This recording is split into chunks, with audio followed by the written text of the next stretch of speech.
Black excellence within Atlanta's Buckhead district operates as an exclusive, unspoken club.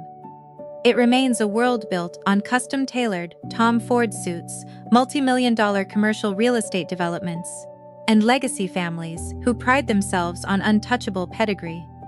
Tonight, the grand ballroom of the St. Regis Hotel buzzed with the electric hum of immense wealth. Crystal chandeliers cast a warm golden glow over 470 elite guests.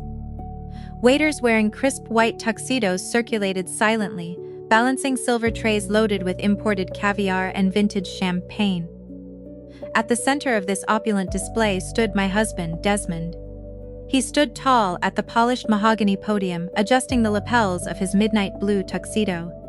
Desmond was the golden heir to a prominent real estate dynasty, a man whose overwhelming charm functioned as a heavy curtain, masking a crumbling, hollow financial empire. He leaned into the microphone, flashing his signature blinding smile. The soft jazz music faded into the background. "Now, ladies and gentlemen," Desmond chuckled, tapping his silver fork against his crystal champagne flute. The room fell silent, the elite crowd hanging on his every charismatic word. "My firm is currently raising aggressive capital for our next major downtown development." He paused, letting his gaze sweep across the front tables where the wealthiest investors sat. His eyes briefly met mine, cold and mocking, before he delivered his punchline. "But if anyone here tonight is willing to spare just $10, I will gladly throw in this useless wife of mine as a bonus. She cannot read a basic profit and loss statement to save her life, but I assure you, she waters the houseplants beautifully." A sudden roaring wave of laughter erupted from the VIP tables. The sound echoed off the high vaulted ceilings, sharp and cruel. My chest tightened automatically, a familiar pang of humiliation trying to surface, but I forced my facial muscles to remain still. I did not flinch, I did not look away. At the front table, my sister-in-law, Kendra, lazily stirred her dirty martini. She wore a heavy diamond necklace that caught the chandelier light, ensuring her voice carried loudly over the dying laughter. $10 is drastically overpaying, Desmond," Kendra sneered, offering a haughty smirk to the surrounding socialites. "She has been leeching off this family for 6 grueling years. Even the modest diamond on her finger was purchased with our hard-earned legacy money. She is a charity case." Her husband Trey leaned back in his chair. Trey possessed an Ivy League MBA and an arrogance inflated far beyond his actual business acumen. He chuckled, swirling a heavy glass of bourbon. "Buy her for $10, Trey chimed in, seeking approval from the older board members. "She is only good for braiding hair and sweeping floors. Frankly, keeping her around is an embarrassment to the black excellence this historic family built." I sat quietly in my chair. I did not shed a single tear. I simply smoothed the edge of my tailored black silk gown, picking up my water glass to take a slow, deliberate sip. What the laughing socialites, the arrogant brother-in-law, and my cruel husband failed to realize was a massive, dangerous truth. The supposedly useless, leeching wife they were currently humiliating on a public stage was actually an apex financial predator. They had no idea that I was the anonymous venture capitalist who had quietly pumped tens of millions of dollars into Desmond's failing real estate holding company, solely keeping it out of Chapter 11 bankruptcy for the past 2 grueling years. My name is Valerie. I am 31 years old. On paper, I played the role of a quiet, submissive housewife who stayed out of the corporate boardroom. In reality, I operated as the silent majority shareholder of the Vanguard Fund, one of the most aggressive private equity firms on the Eastern Seaboard. To understand how I orchestrated the total annihilation of my husband's legacies, you have to understand the bitter foundation of our relationship. I grew up navigating the harsh, unforgiving realities of the state foster care system. Survival taught me early that money equates to freedom, and trusting the wrong people leads to disaster. My biological father was a brilliant independent contractor who built a modest fortune renovating historic buildings in downtown Atlanta. But he died unexpectedly from a severe heart attack when I was a teenager. I was 16 years old, grieving and alone. Desmond's mother, Karen, served as my late father's personal accountant. Following his tragic funeral, Karen swooped in, presenting herself as a devout church-going matriarch. She took me into her expansive Buckhead estate, offering me a warm bed and a place within her pristine family. She played the role of a grieving savior, telling the local community she could not bear to see an orphaned girl tossed into the harsh state system. For years, I believed she saved me out of sheer Christian charity. I endured Kendra's endless bullying. My sister-in-law would constantly remind me that I was wearing hand-me-down clothes, and she made sure to exclude me from the family portraits taken every Christmas. I endured Trey's condescending remarks about my lack of pedigree. I took the abuse silently because I felt indebted to their mother. When Desmond, the handsome golden boy of the family, asked me to marry him, I accepted. I thought I was finally securing a permanent place in a family that loved me. The early years of our marriage were a masterclass in psychological isolation. Desmond did not want a partner. He wanted a trophy he could control. He restricted my access to the joint banking accounts, giving me a meager weekly allowance for groceries. He expected me to manage the massive estate, coordinate his dry cleaning, and host his corporate dinners, all while reminding me that I brought zero equity to the relationship. The illusion of his love shattered 3 years into our marriage. I decided to pursue a quiet online degree in forensic accounting, a subject that always fascinated me. I studied late at night, sitting at the kitchen island long after Desmond had gone to sleep. As my skills developed, I decided to review my late father's archived estate files, which Karen kept stored in a dusty box in our attic. I was hoping to organize his past business records for sentimental value. Instead of closure, I found a devastating, unforgivable crime. Karen never took me in out of motherly love. She took me into her home to control my access to information. My father held a massive $2 million life insurance policy. A week after his burial, Karen used her position as his accountant to forge his signature, naming herself the primary trustee. I spent weeks cross-referencing the old bank ledgers with her personal accounts. The paper trail was heavily buried under layers of corporate jargon and shell companies, but my new forensic training allowed me to see the discrepancies. I discovered that, on October 14th, she authorized a massive wire transfer from his holding account directly into her private checking account at the First National Bank of Atlanta. She drained the entire $2 million payout, using my stolen inheritance to fund Desmond's exorbitant tuition at the Wharton School of Business and to launch his failing real estate firm. She kept me close, feeding me scraps from her table to ensure I never looked into the missing money. She literally funded her family's generational wealth with the blood money of my dead father. The betrayal ripped a massive hole in my soul, but it also forged my resolve into cold, unyielding steel. I did confront her. I did not file a police report. A simple fraud charge would result in a slap on the wrist for a woman with her deep political connections. Her expensive lawyers would drag the case out for decades. I wanted total destruction. I wanted to dismantle her empire brick by brick and leave them with nothing. I used the remainder of my own small savings, earned from freelance bookkeeping jobs I did in secret, to launch a shadow LLC. I leveraged my aggressive accounting skills, playing the high-risk stock market with brutal efficiency. I worked 18-hour days, hiding my laptop whenever Desmond entered the room. Within 5 years, my anonymous shell company absorbed multiple struggling tech firms, eventually launching the Vanguard Fund. While my husband played the role of a wealthy tycoon, bleeding his family's stolen money dry on bad investments, I became a billionaire operating from the shadows. I hired Sterling, a former federal financial investigator, to act as the public face of the Vanguard Fund. I needed a proxy who commanded immediate respect and fear in the corporate world. Sterling was brilliant, ruthless, and loyal to my vision. Together, we quietly purchased the debt of every major commercial loan Desmond took out.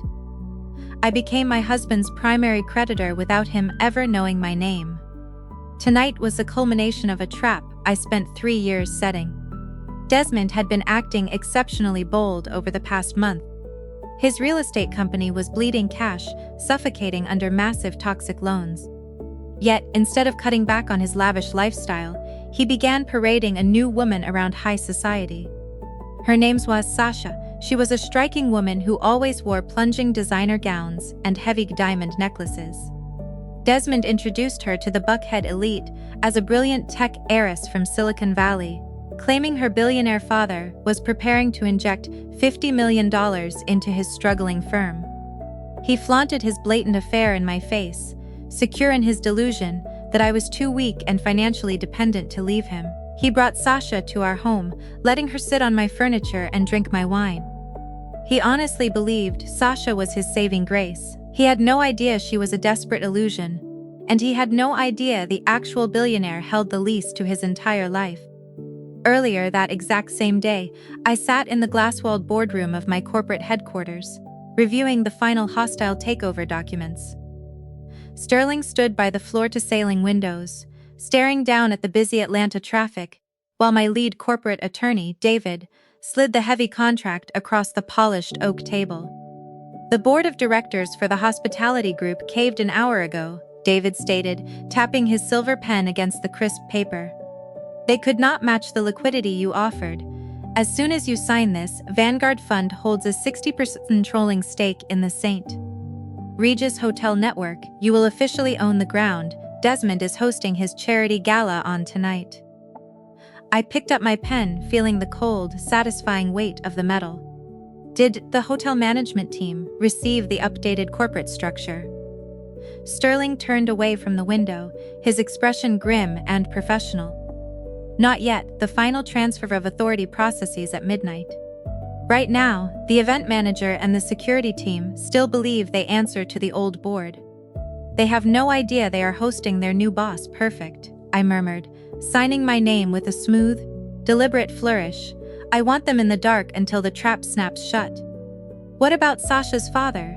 Did the federal bankruptcy filing process on time? David pulled up a digital file on his tablet, a sharp smile breaking his usual stoic demeanor. It processed at exactly 9 o'clock this morning.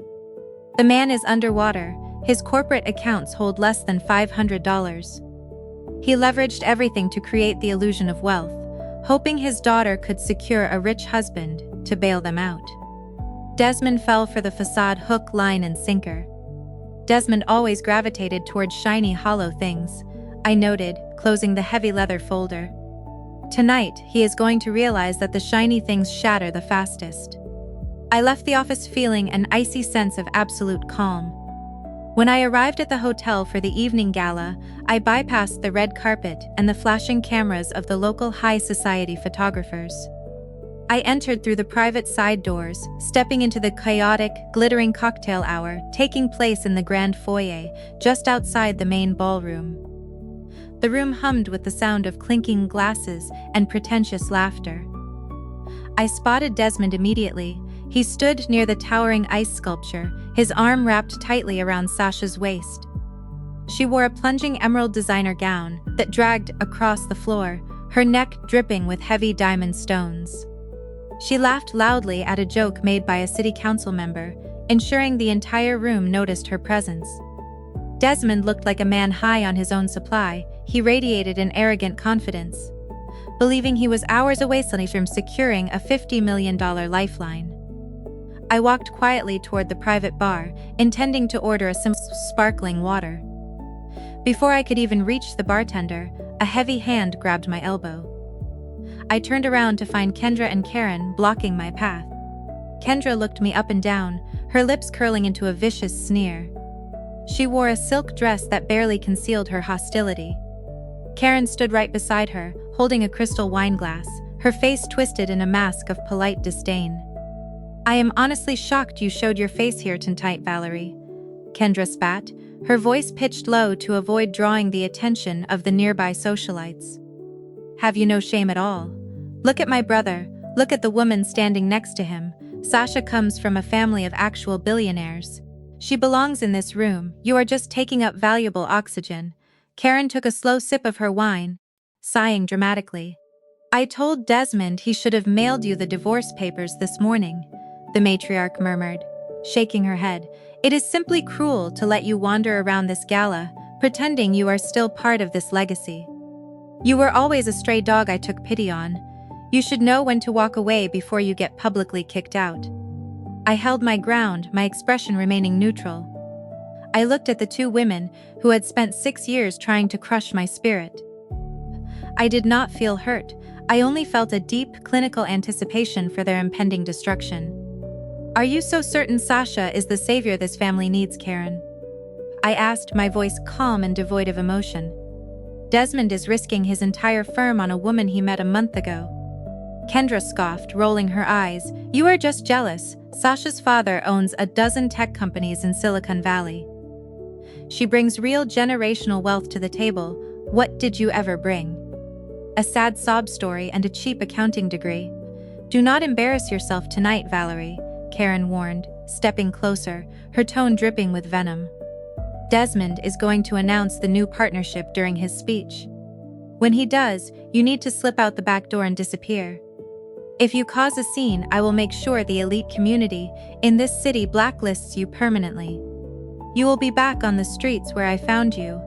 I looked down at the expensive silk fabric of Karen's dress, knowing it was purchased with my stolen inheritance. I looked at the massive diamond ring on Kendra's finger, knowing her husband was drowning in underground gambling debts.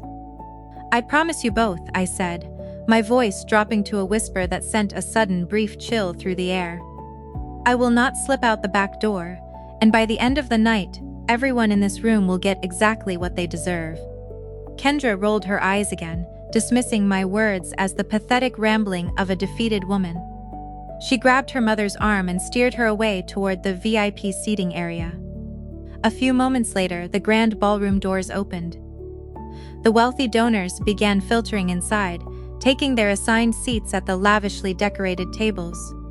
Desmond spotted me walking toward my table near the back of the room.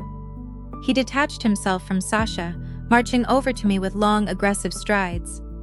He grabbed my upper arm, his grip tight and bruising, pulling me into the shadows near the service corridor. Listen to me very carefully, Desmond hissed, his face inches from mine. You sit at your assigned table in the back. You do not speak to my investors. You do not look at Sasha. You stay invisible until I finish my speech. I look down at his hand gripping my arm, then back up to his panicked, arrogant eyes. And if I don't? If you ruin this night for me, Desmond threatened, his voice shaking with underlying rage, I will leave you with nothing in the divorce. I will drain the joint accounts. I will take the house. I will make sure you spend the next 10 years drowning in legal fees. Do you understand me? He was threatening to destroy a woman who currently held a $10 million dividend check in her clutch and owned the very building he was standing in. I gently pried his fingers off my arm, smoothing the wrinkled silk of my sleeve. I understand you, Desmond, I replied softly. He sneered, adjusting his tuxedo jacket, and marched toward the stage to take his position at the podium. He thought he had intimidated me into submission. He thought he was the ultimate predator. He walked up the steps, approaching the microphone to deliver the speech that would end his life as he knew it. The laughter from Desmond's cruel joke began to die down in the ballroom. He smiled, lifting his champagne glass to propose a toast to his wealthy donors. But Trey, fueled by 3 glasses of premium bourbon and an insatiable need for attention, decided the joke was not quite finished. I will bid $5, Trey shouted from the front table, raising his glass high in the air. $5 for the useless wife. Does she come with a manual on how to properly scrub a marble floor? The surrounding investors chuckled, their expensive suits shifting as they leaned into the cruel spectacle. Desmond laughed along with them, clearly enjoying the public validation of his superiority. He leaned back into the microphone, acting like an auctioneer at a high-end art gallery.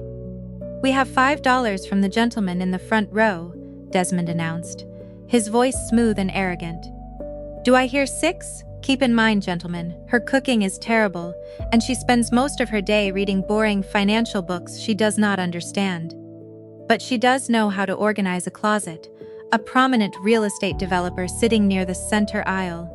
A man who had ignored my presence for the last 4 years raised his hand. $7, the developer called out, smirking at his colleagues. But only if she promises to stay in the kitchen when the men are talking business. The ballroom erupted into another wave of raucous laughter. The elite crowd, people who donated millions to various charities to maintain their pristine public images, were actively participating in the public degradation of a woman they considered beneath them. They felt protected by their wealth, assuming their cruelty would never face consequences. Kendra turned in her seat to look directly at me. Her diamond necklace caught the light as she offered a vicious, triumphant smile. "You see, Valerie?" Kendra mocked, her voice loud enough for the adjacent tables to hear. "This is what the world actually thinks of you. You are a punchline. You are a cheap accessory my brother bought on clearance. And now he is throwing you in the trash where you belong." Karen patted her daughter's hand approvingly. "Do not be too harsh on her, Kendra," the matriarch murmured, her tone dripping with fake sympathy. "It must be terribly difficult for her to realize she spent 6 years trying to infiltrate a world that will never accept her. She should be grateful Desmond gave her a glimpse of how real society operates." I sat quietly in my chair. I did not shed a single tear. I did not yell or throw my water glass. I simply smoothed the edge of my tailored black silk gown, picking up my water glass to take a slow, deliberate sip. I watched the men in their custom tuxedos laughing. I watched the women in their designer gowns, whispering behind their hands. What the laughing socialites, the arrogant brother-in-law, and my cruel husband failed to realize was a massive, dangerous truth. The supposedly useless leeching wife they were currently humiliating on a public stage was an apex financial predator. Desmond raised his hand to quiet the crowd, ready to finalize his humiliating auction and pivot to his $50 million partnership announcement. Before he could speak, a deep, icy voice sliced through the lingering chuckles, carrying the unmistakable weight of undeniable authority. $10 million. Before he could speak, a deep, icy voice sliced through the lingering chuckles, carrying the unmistakable weight of undeniable authority. $10 million. The entire ballroom gasped collectively.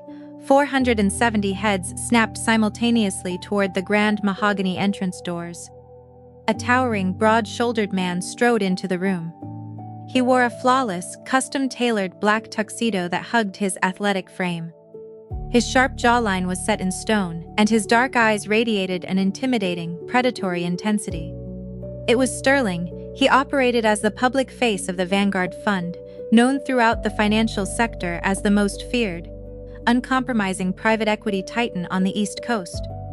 He was the exact man Desmond had spent the last 30 days desperately begging for a 5-minute pitch meeting.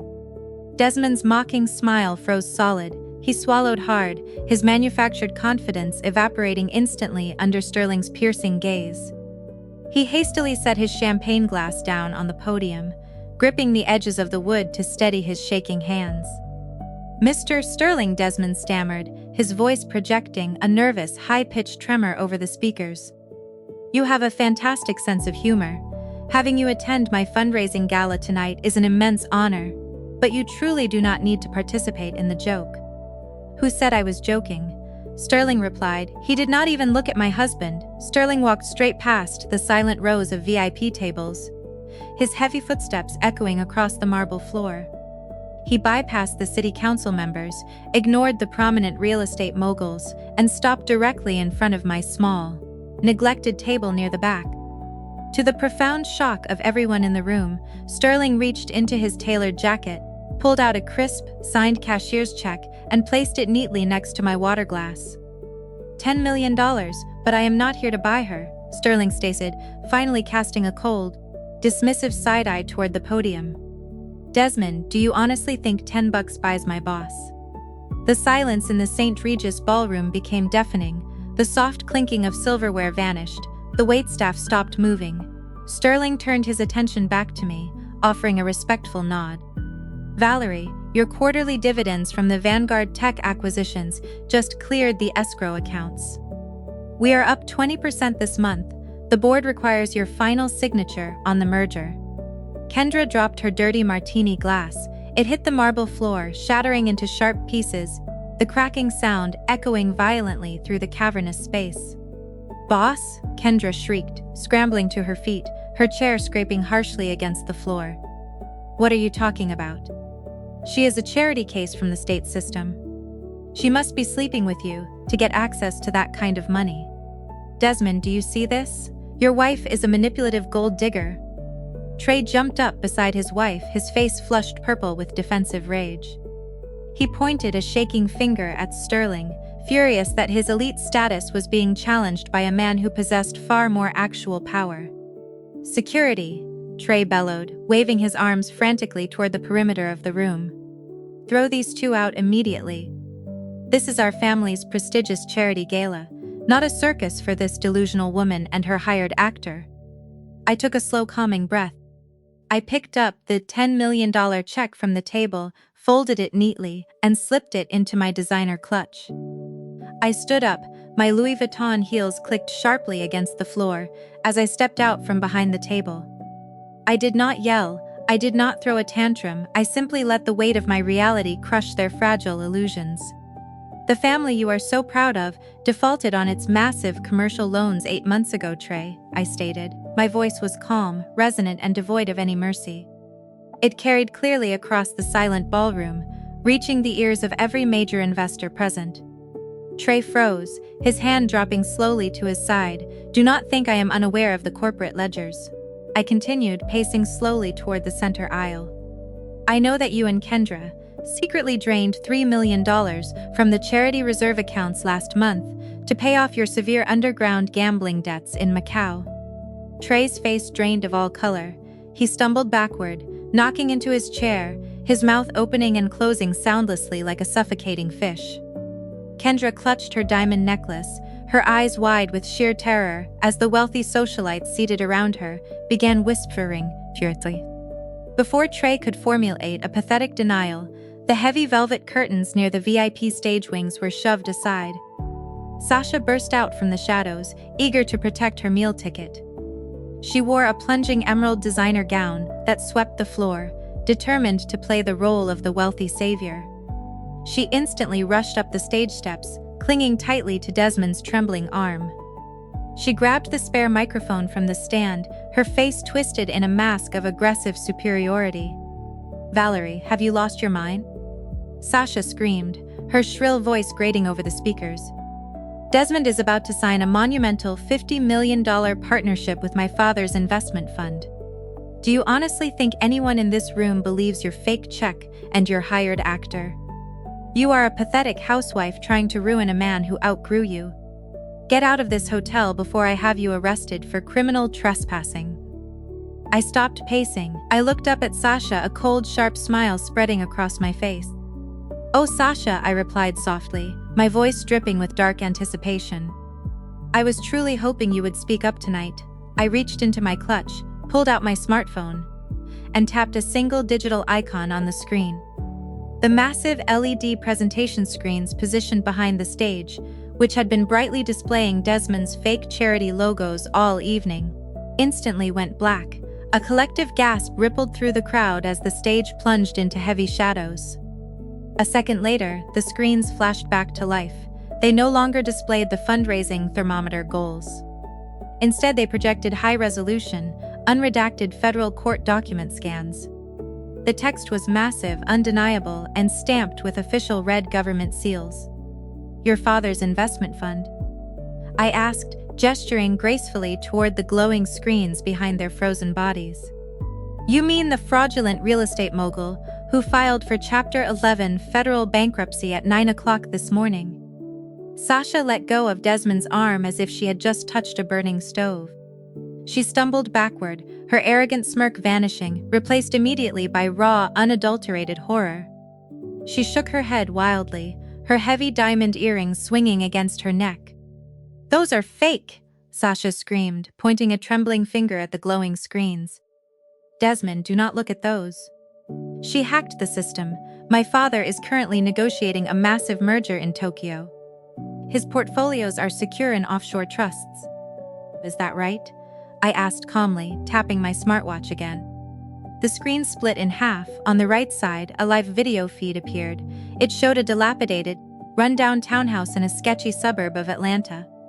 2 federal agents were actively carrying boxes of documents out the front door. That is your father's primary residence in Tokyo, Sasha, I stated loudly. A rented townhouse he has not paid the lease on in 4 months. The offshore trusts you keep bragging about are actually empty shell accounts registered to a mail forwarding service in Delaware. Sasha opened her mouth, but her shrill voice abandoned her. The undeniable truth projected on a 20-foot LED screen was too massive for her usual manipulations to counter. Look closely at the projected bank statements, Sasha, I commanded, ensuring the entire audience heard the brutal truth. His corporate accounts currently hold exactly $412. He is not a billionaire tech mogul, he is a broke, desperate con artist, and you are his pathetic accomplice trying to swindle a failing real estate firm. A massive wave of shocked murmurs swept through the ballroom. Guests began pulling out their phones, zooming in on the screens to read the official bankruptcy filings. The prominent investors sitting at the front tables began furiously typing on their phones, likely messaging their own legal teams to pull out of any pending deals with Desmond. And that stunning Cartier diamond necklace you are wearing so proudly? I continued, stepping closer to the stage, locking my eyes on the glittering stones around her pale neck. It is rented from Luxlend, a corporate subsidiary I acquired last year. You are 3 days overdue on the return policy. In fact, if we pull up the contract, I tapped my watch one more time. The screen flashed again, displaying a signed rental agreement with Sasha's signature at the bottom, explicitly stating the necklace was a temporary rental for 48 hours. The truth is, you just used Desmond's remaining company assets to secure a fraudulent bank loan for yourself, hoping to flee the country before the bankruptcy hit the public record.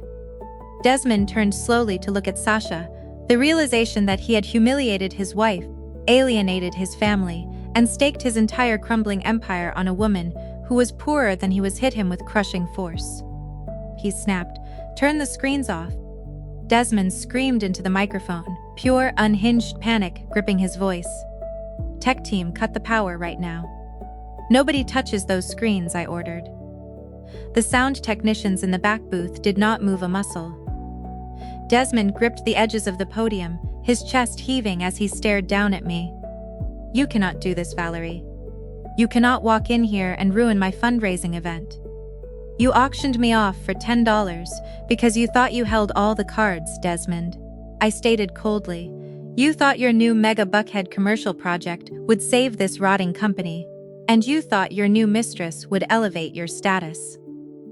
But you forgot one crucial detail." Desmond's exes began to visibly shake. He swallowed hard. "What detail? Who owns the land?" I replied, my voice dropping to a dangerous whisper that still managed to echo across the room. I tapped my phone again. The screens shifted from the bankruptcy filings to a heavy corporate lease agreement.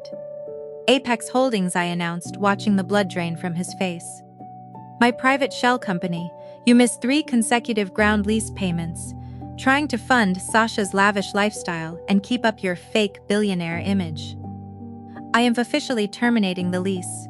By midnight tonight, your billion-dollar project legally defaults back to me. Your company is officially worth 0. You cannot do this." Kendra screamed, her voice cracking with pure hysteria as she lunged forward from her table. "We are the Vanguard family. We are Atlanta royalty. You are just a bitter orphan trying to tear down a legacy you could never belong to." "You were royalty," Sterling corrected her, stepping forward to stand firmly by my side. The imposing private equity titan turned his attention away from the stage and gestured to the front tables, where Desmond's board of directors and top investors sat paralyzed in their chairs. Their faces were pale, registering the catastrophic financial shockwave hitting the room.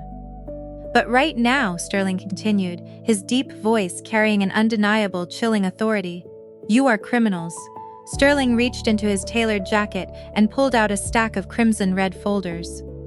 He walked methodically along the front row, handing a folder to each major investor and board member. These were the men and women whose money Desmond had been actively courting all evening. "Valerie did not just uncover your brother's desperate attempts to hide his bankruptcy," Sterling announced to the room, pausing in front of Trey. "She audited the specific charity fund you are all raising money for tonight." I picked up the microphone again, ensuring my voice remained devoid of sympathy. You have not donated a single dime to local youth housing programs in over 3 years. Trey, I stated, staring directly into my brother-in-law's panicked eyes. You and Kendra have been using this prestigious annual gala to launder money and fund your lavish lifestyles. The elite investors ripped open the red folders, their expressions transformed rapidly from shock to unfiltered, violent fury as they scanned the detailed unredacted wire transfer receipts. They were looking at undeniable proof that their generous, high-dollar donations had been actively stolen by the very family hosting the event. Kendra's legs gave out. She collapsed onto her knees right there on the polished marble floor, the expensive fabric of her designer dress pooling around her. She covered her face with her shaking hands, sobbing uncontrollably as the reality of her public destruction finally hit her. She looked up desperately, seeking comfort or support from her wealthy friends at the nearby tables. The reactions was brutal and swift. The socialites she had spent years trying to impress backed away from her in absolute disgust. They pulled their expensive gowns closer to their bodies, looking at Kendra not just as a failure, but as a thief who had stolen from their own community.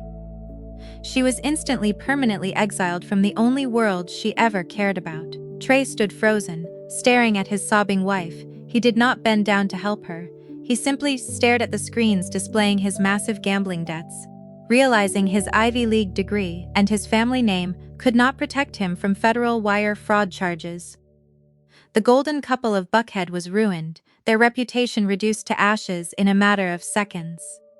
Desmond, still standing on the stage, looked like a man watching a nightmare unfold in waking life.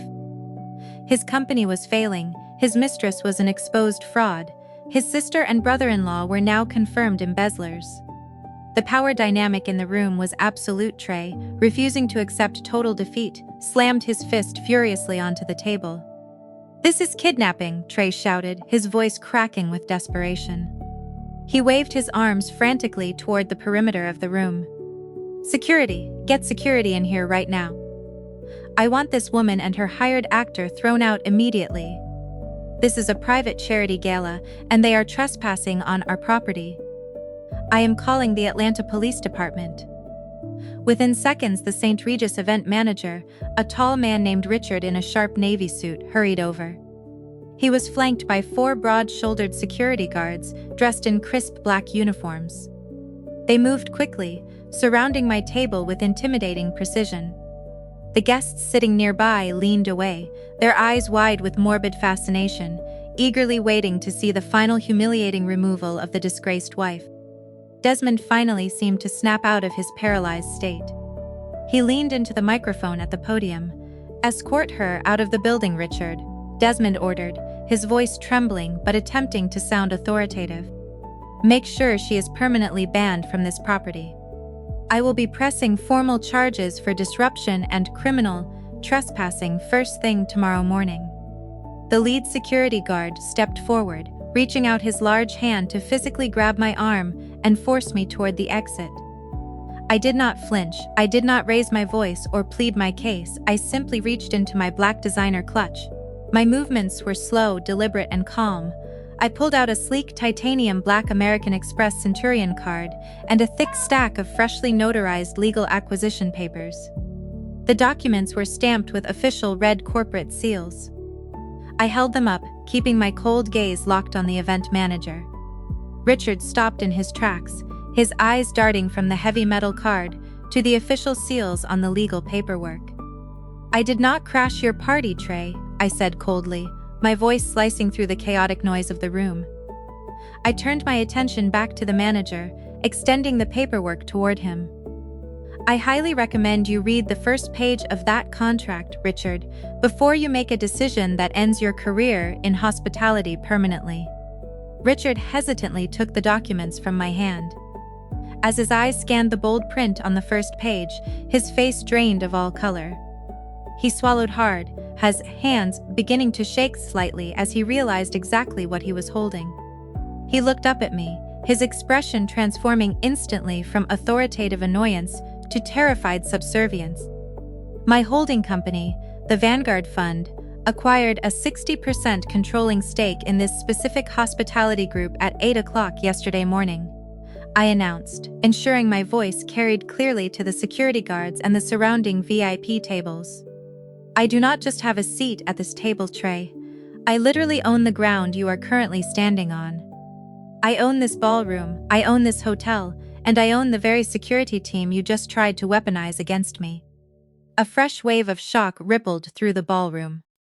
The wealthy donors and powerful politicians sitting at the front tables exchanged bewildered, frantic glances.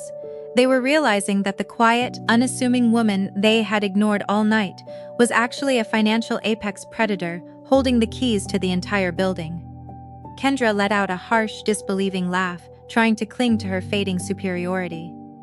"That is impossible," she scoffed, though her voice wavered with uncertainty. "You do not have that kind of money, Valerie." I ignored Kendra and focused my attention solely on the hotel manager. "Richard," I said, my voice dropping to a dangerous icy register. "You failed to conduct a proper background check on the hosts of this event. You allowed my husband to use my property to publicly humiliate me. And you just attempted to have the majority shareholder forcibly removed from her own building.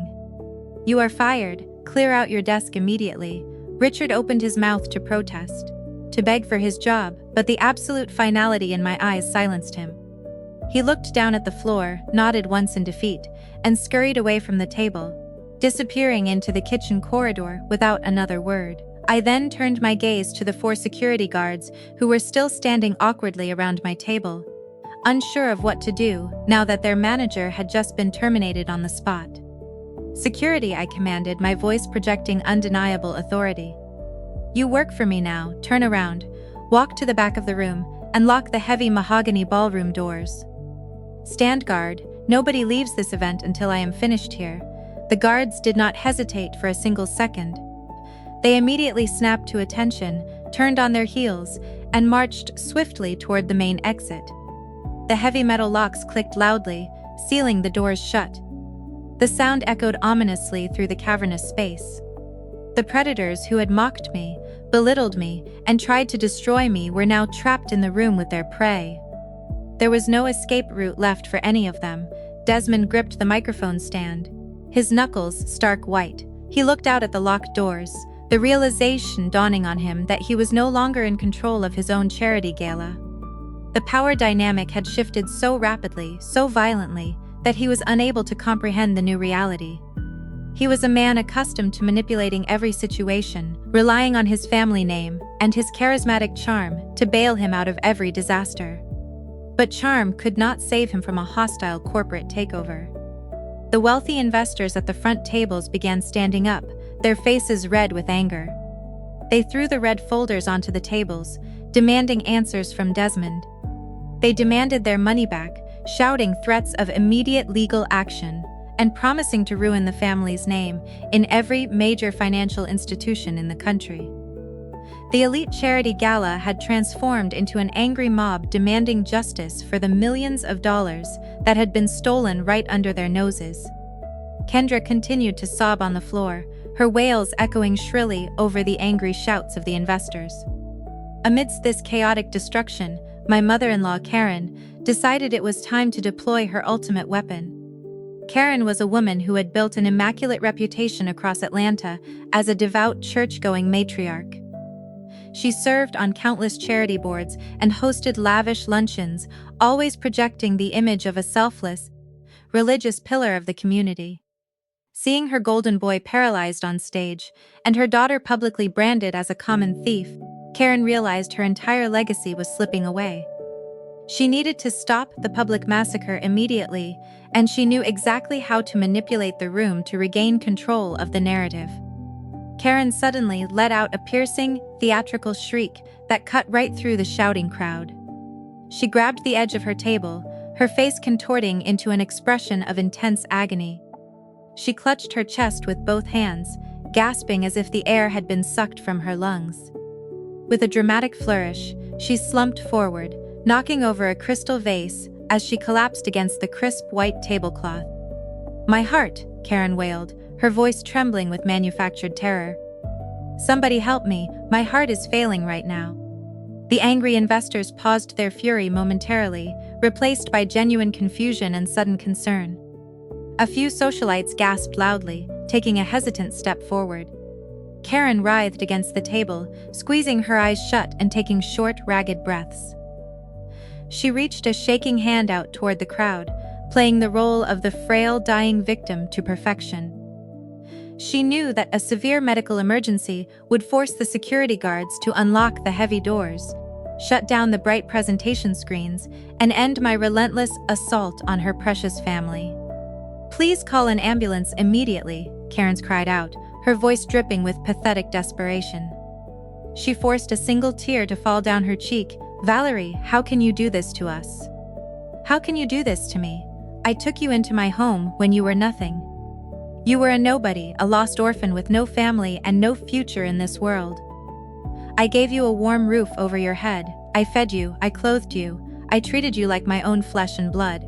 And this is how you repay a mother's boundless love. You are deliberately trying to kill me." Several guests murmured sympathetically, their eyes darting toward me with heavy judgment. Karen was playing the martyr brilliantly, attempting to shift the narrative.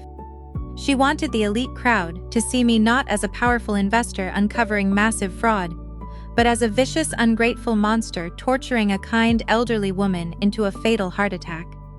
A young man in a dark suit, identifying himself as the hotel's on-call paramedic, broke through the crowd. Rushing to Karen's side, he dropped to his knees, pulling a stethoscope from his medical bag. "Ma'am, please try to breathe slowly," the paramedic instructed, pressing the stethoscope against her chest. He listened for a few tense seconds, his brow furrowing in deep confusion. He checked her pulse at her wrist, then checked the other wrist. He looked up at the surrounding crowd, visibly bewildered. "Her heart rate is normal," the paramedic announced, his voice carrying over the murmurs.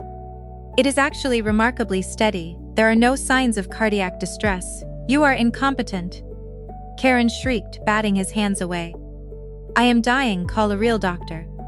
Desmond saw his mother's performance and immediately jumped on the opportunity to save himself. He rushed to the edge of the stage, pointing furiously at me, ignoring the paramedic's professional assessment. "Look what you are doing to my poor mother," Desmond shouted, his voice cracking with fake emotion. "She is having a massive heart attack. Open the doors right now. Get a real doctor in here immediately. You have gone way too far, Valerie. You are actually going to kill her." I stood still, watching the chaotic scene unfold. I did not call for another doctor. I did not signal the security guards to open the doors. I did not feel a single ounce of panic or guilt. I knew Karen better than anyone in this entire room. I knew that her heart was as cold and functional as a solid steel vault. She was not dying. She was simply cornered and desperate. I set my microphone down on the table smoothly. I reached over and picked up a large, heavy crystal pitcher filled to the brim with ice water. The cold condensation dripped down the sides of the glass as I held it firmly. I walked slowly and deliberately toward the table where Karen was currently writhing in fake agony. The large crowd parted for me, watching in stunned silence as I approached the weeping matriarch. Karen peeked through her eyelashes, expecting me to apologize or offer comfort. Instead, without a single word of warning, I tilted the heavy crystal pitcher and poured the freezing ice water directly onto her face. The severe shock of the freezing water hit her instantly. Karen let out a loud, violent gasp, her eyes flying wide open as the heavy ice cubes tumbled onto her expensive silk dress. She sputtered and coughed loudly, sitting bolt upright in her chair with astonishing speed and incredible agility for a woman who was supposedly experiencing a fatal cardiac event. The freezing water ruined her immaculate hair and caused her expensive designer mascara to run in dark streaks down her cheeks. She wiped the freezing water from her eyes, hastily glaring up at me with unfiltered rage. "You crazy woman!" Karen shrieked loudly, forgetting her fragile victim persona in her sudden anger. "Are you out of your mind?" The entire ballroom stared at her in utter disbelief. The wealthy donors and powerful politicians watched as the frail, dying matriarch miraculously recovered her full physical strength in less than 2 seconds. The sheer absurdity of her instantaneous cure exposed the entire dramatic performance for what it truly was: a desperate, pathetic, and calculating lie. I picked my microphone back up, my voice steady and commanding over the speakers. "It is a remarkable medical miracle," I announced dryly, looking down at the dripping, furious woman. "Your heart seems to be working fine now, Karen, but since you decided to bring up the past today, let us talk about your incredible motherly love. Let us talk about why you were so eager to take in a nobody from the foster system." Karen froze immediately, the bright anger drained from her face, replaced instantly by a creeping, deep-seated terror. She looked at the massive LED screens behind the stage, then back at me, her chest heaving as she realized what I was about to do to her. "You never took me in out of love, Karen," I said, my voice echoing through the silent, captivated ballroom. "You did not give me a home because you felt sorry for a grieving orphan girl. You took me in because you were my late father's personal accountant. You were the only person who knew exactly how much money he had saved for his only daughter over the years." The elite guests leaned in closer, the atmosphere in the room thick with shock and anticipation. Desmond stared at his mother from the stage, his profound confusion evident. Even he did not know the depths of her dark deception. "When my father died unexpectedly, you saw a golden financial opportunity," I continued, pacing slowly in front of her table. "You knew I was young, alone, and unaware of his hidden financial assets. You took me into your expansive home to control me, to keep me close, and to ensure I would never go looking for the money he left behind. Because if I ever looked at the bank accounts, I would have discovered what you did the week after his funeral." Karen shook her head frantically, her wet hair clinging tightly to her face. "Shut up," she hissed, her voice trembling with raw panic. "Do not say another word. You are lying. You are making all of this up to ruin me." I tapped my smartwatch once again. The massive LED screens behind the stage shifted immediately. The bank statements displaying Trey and Kendra's embezzlement vanished. In their place, detailed official legal documents appeared. On the left side of the screen was my late father's life insurance policy, displaying a payout amount of $2 million. On the right side of the screen was a highly detailed forensic handwriting analysis report from an independent federal investigator. "You forged my father's signature," I stated, pointing at the glowing screen. "You named yourself the primary trustee of his estate. You stole my $2 million life insurance payout to fund Desmond's exorbitant tuition at Wharton and to launch his failing real estate firm. You built this prestigious family legacy on the stolen money of a dead man." The room erupted. The pristine, church-going matriarch of the family had just been exposed as a manipulative, calculating thief. The investors who had trusted her with their charity funds were now shouting in outrage. Desmond, seeing his mother exposed as a criminal and his entire world burning down to ash, lost whatever sanity he had left. He realized his wealth, his education, and his entire career were built on stolen funds belonging to the wife he had just tried to sell for $10. "I'll kill you," Desmond roared. He jumped off the stage, his face twisted in blind, explosive rage. He grabbed a heavy crystal champagne bottle from the nearest table and charged straight at me, ready to strike. I did not flinch. Sterling moved with terrifying speed. He intercepted Desmond before he could take 3 steps. Sterling grabbed Desmond's wrist, twisting his arm sharply behind his back.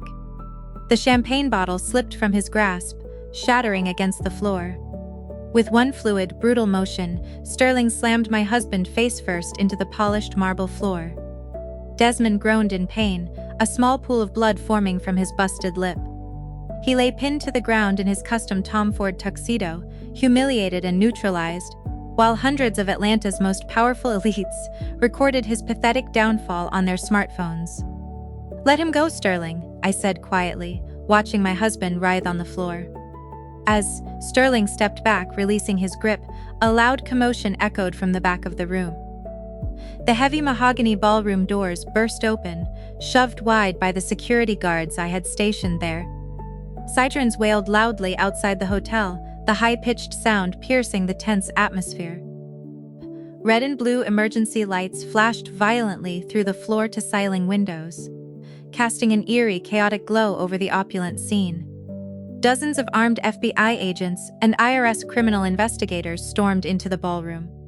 They moved with military precision, their heavy tactical boots thundering against the polished marble floor. Their dark tactical gear and heavy Kevlar vests stood in stark, jarring contrast to the delicate designer gowns and expensive custom tuxedos worn by the paralyzed guests. The elite crowd scattered, socialites and politicians diving out of the way as the federal agents surged forward, forming a tight perimeter around the VIP tables and the main stage. The lead federal agent, a tall, imposing man with graying hair and a sharp, uncompromising stare, stepped forward. He held a thick stack of federal warrants stamped with the official seal of the United States Department of Justice. Desmond Trey and Karen Vanguard, the lead agent announced, his voice booming with undeniable authority over the chaotic murmurs of the crowd.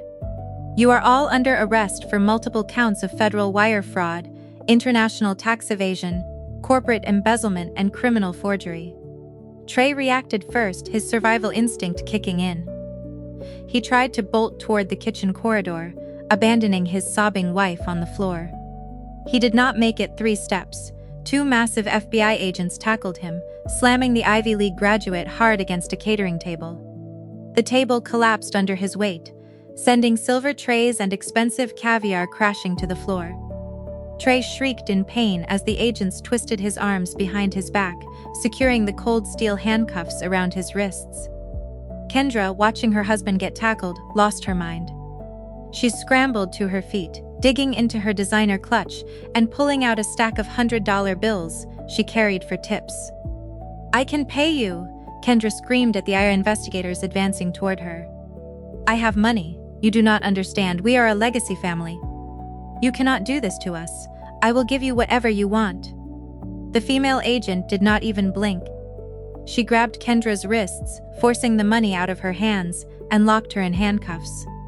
"Bribery of a federal officer. We will add that to the list of charges, ma'am," the agent stated dryly. Desmond hyperventilated as 2 agents hauled him up from the floor. He tried to struggle, but the sheer physical strength of the federal officers overwhelmed him instantly. The cold steel handcuffs clicked sharply around his wrists, locking him into a nightmare he could not charm his way out of. He looked frantically around the room. He saw his wealthy investors recording his humiliating arrest on their phones. He saw the city council members shaking their heads in disgust. He realized there was no charismatic speech, no fake billionaire bailout, and no legacy pedigree that could save him from federal prison. "Valerie, please," Desmond begged, tears streaming down his face, mixing with the blood from his lip. "We are married, we took vows, I still love you, we can fix this, just call your lawyers. Please." I walked slowly over to him, I reached into my clutch, and pulled out a single folded document. It was not a legal defense strategy, it was our finalized divorce papers, already signed by a federal judge through an expedited private arbitration I had initiated weeks ago. I slipped the heavy paper into the breast pocket of his ruined tuxedo. "You asked the room who wanted a useless wife for $10, I whispered, leaning in close, so only he could hear the final nail driving into his coffin. But the price for my freedom was a 15-year federal sentence. "Enjoy your new home, Desmond." He stared at the divorce papers sticking out of his pocket, his jaw trembling as a fresh wave of tears spilled down his face. He tried to speak, to offer one last pathetic apology, but the federal agents yanked him backward before the words could leave his mouth. Across the room, Sasha tried to slip out through the kitchen doors, hoping the chaos of the arrests would cover her escape. She discarded her rented high heels, tiptoeing across the marble floor toward the exit. 2 federal agents blocked her path immediately: identity theft, international wire fraud conspiracy, and credit fraud, one of the agents said dryly, slapping handcuffs on her wrists. Sasha screamed, thrashing wildly against the officers. "You cannot arrest me, I am a victim." "He lied to me, Desmond lied to me," she wailed, kicking her bare feet as they dragged the fake heiress out of the ballroom. I smoothed my black silk dress, ignoring the desperate, echoing screams of my former in-laws as they were paraded out of the hotel in handcuffs. The elite crowd parted for me in absolute silence, the socialites who had mocked me, the politicians who had ignored me, and the investors who had laughed at me now looked at me with a profound, terrifying mixture of awe and fear. They realized they were standing in the presence of an apex predator who had just orchestrated the most spectacular public execution in the history of Atlanta high society. I did not offer them a smile or a wave. I took Sterling's offered arm and walked confidently through the parted crowd. I stepped out of the St. Regis into the cool Atlanta night air and slid into the back of my waiting Maybach, leaving the burning wreckage of the Legacy family far behind me. The ensuing 6 months were a masterclass in total systemic destruction. The federal indictments fell upon the Vanguard family like a relentless, crushing avalanche. Because the wire fraud involved international banking channels and stolen charity funds, the federal prosecutors showed no mercy. The high-profile nature of the arrests turned the trial into a media circus. Every major news network in Atlanta covered the spectacular downfall of the once untouchable real estate dynasty. Trey, desperate to save his own skin, immediately turned state's witness. The arrogant Ivy League graduate who had demanded my removal from the Gala spent 48 hours spilling every single family secret in a sterile federal interrogation room. He handed over the encrypted hard drives detailing how Desmond had falsified the corporate ledgers to secure toxic loans. He provided the exact bank routing numbers for the Macau gambling syndicates. In exchange for his full cooperation, Trey pleaded for a reduced sentence. The judge, a no-nonsense federal magistrate who despised white-collar criminals, denied his plea deal. Trey's gambling debts were tied to violent, organized crime syndicates. He was sentenced to 12 years in a maximum security federal penitentiary. Kendra, realizing her husband had sold her out to save himself, filed for divorce from her prison cell.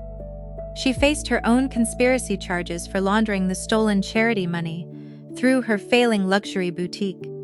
The state seized every asset she owned, auctioning off her designer bags, her jewelry, and her luxury cars to pay back the defrauded investors. Karen's trial was perhaps the most pathetic spectacle of all. When the forensic handwriting analysts took the stand and explicitly demonstrated how she forged my dead father's signature, Karen tried to plead temporary insanity. She wept on the witness stand, claiming the stress of managing a legacy family had fractured her mind. She tried to play the role of the frail, misunderstood matriarch one last time. The jury deliberated for less than 3 hours. She was found guilty of grand larceny, insurance fraud, and criminal forgery. The judge stripped her of her pristine Buckhead estate, liquidating the property to pay restitution to my holding company. Sasha and her father did not fare any better. The federal investigators raided their rented townhouse, uncovering a massive cache of forged banking documents, fake identity cards, and stolen credit profiles. Her father, the supposed billionaire tech mogul, was revealed to be a career con artist with a long history of preying on desperate businessmen.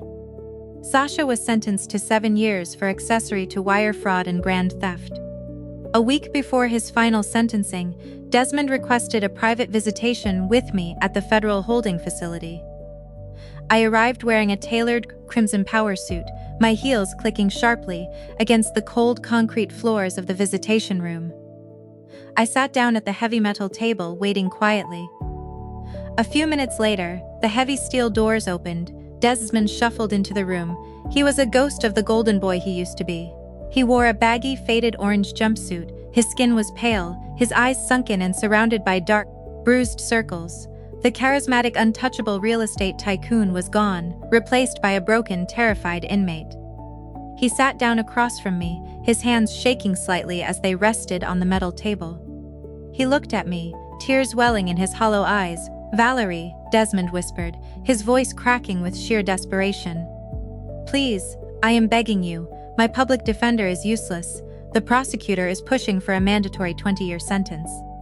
You have the money, you have the lawyers, you can talk to the judge. You can tell them I was manipulated by Sasha and my mother. I will sign whatever you want. I will give you everything." I looked at the man who had auctioned me off for $10 to impress a room full of strangers. I looked at the man who had mocked my background and restricted my finances while sleeping with a fake heiress. You have nothing left to give me, Desmond, I stated, my voice echoing coldly in the sterile room. Your company belongs to me. Your land belongs to me. Your mother's house belongs to me. The very ground you tried to build your empire on is currently registered to my LLC. Desmond leaned forward, sobbing openly, his pride shattered. I was stupid, I was arrogant. I am so sorry, Valerie. I loved you. Deep down, I always loved you. Please do not leave me in here to rot. I leaned across the metal table, ensuring my voice was low, measured, and devoid of a single ounce of pity. You never loved me, Desmond, I replied smoothly. You loved the control. You loved having a quiet, obedient shadow to make you feel taller. But shadows do not stay quiet forever. Eventually they swallow you whole. I stood up from the table, smoothing the lapels of my crimson suit. The next time you want to sell a useless wife for $10, I added, looking down at his pathetic, weeping form, make sure she doesn't own the bank.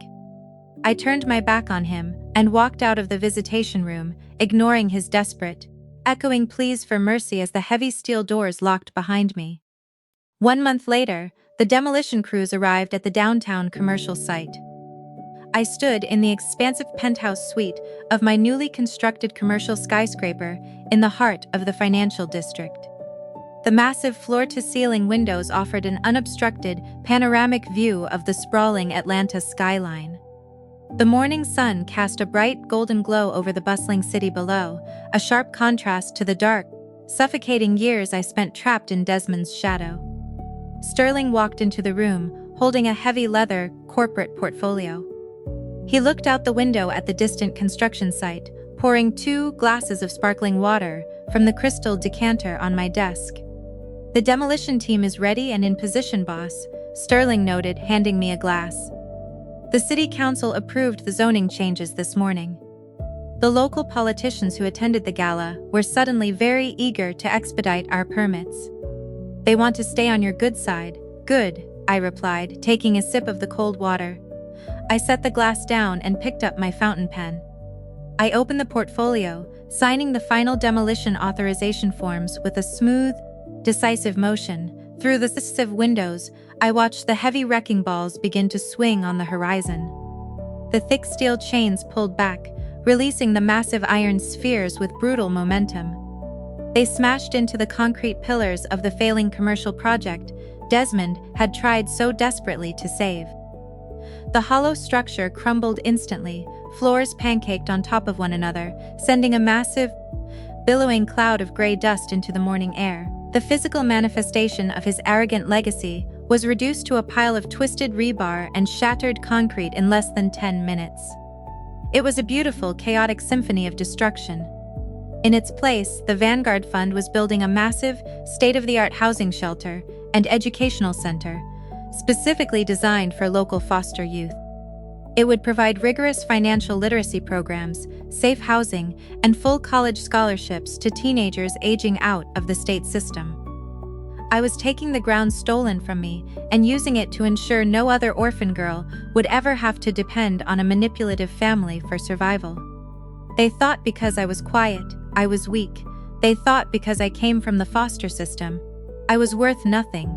They spent years mocking my silence, parading their unearned wealth in front of me, believing they were the predators controlling the narrative. But they failed to realize that true power does not need to scream for attention. True power does not wear rented diamonds or beg for investments at charity galas. True power gathers hard evidence, secures unshakable financial leverage, and waits patiently in the shadows for the perfect moment to strike. The most dangerous woman in the room is never the one seeking validation. She is the one quietly buying the building you are standing in.